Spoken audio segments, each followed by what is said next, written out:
আসসালামু আলাইকুম। আসছিলাম ঐতিহাসিক শরৎ উদ্যানে। তো এখানে যে প্রোগ্রাম হয়েছিল প্রায় শেষ, আমরা এসব পাই নাই। তো আজকে 5ই আগস্ট, এই দিনেই স্বৈরাচার বিতাড়িত হয়েছে।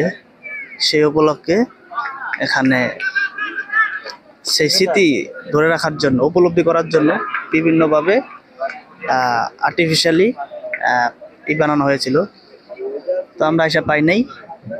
আর এখানে একটি ট্যাঙ্ক দেখা যাচ্ছে পুলিশের, ভালোই চমৎকার লাগতেছে দেখতে। তো 2007-এর রক্তের বিনিময়ে এই দেশটা দ্বিতীয়বারের জন্য স্বাধীন হয়। সেই স্বাধীনতা আমরা ধরে রাখবো।